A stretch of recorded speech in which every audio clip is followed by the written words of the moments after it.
ભારત અને પાકિસ્તાન વચ્ચે યુદ્ધની આશંકાના કારણે ન્યૂ સિવિલ હોસ્પિટલ તેમજ સ્મીમર હોસ્પિટલ વહીવટીતંત્ર એલર્ટ મોડમાં આવી ગયું છે. ભારત અને પાકિસ્તાન વચ્ચે યુદ્ધની આશંકાના કારણે ન્યૂ સિવિલ હોસ્પિટલ તેમજ સ્મીમર હોસ્પિટલ વહીવટીતંત્ર એલર્ટ મોડમાં આવી ગયું છે. વીજળી ગુલ થવાના કિસ્સામાં ડોક્ટરોની ટીમ, દવાઓના સ્ટોક તેમજ જનરેટર સહિત જરૂરી વ્યવસ્થા કરવામાં આવી છે. ઓપરેશન સિંદૂર પછી પાકિસ્તાન તરફથી મિસાઇલ અને ડ્રોન હુમલાની ઘટનાઓ પ્રકાશમાં આવી રહી છે.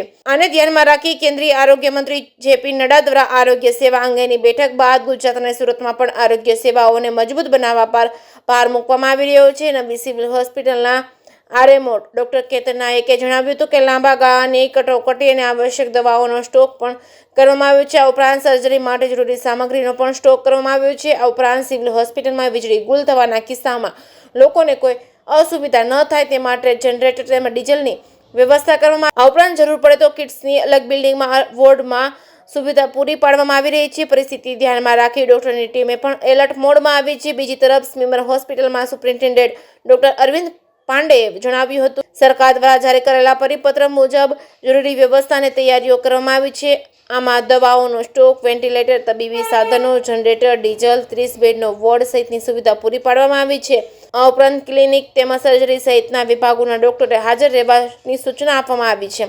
જે કેસની ગુજરાતી સાથે સુનિલ ગંજાવાલા, સુરત.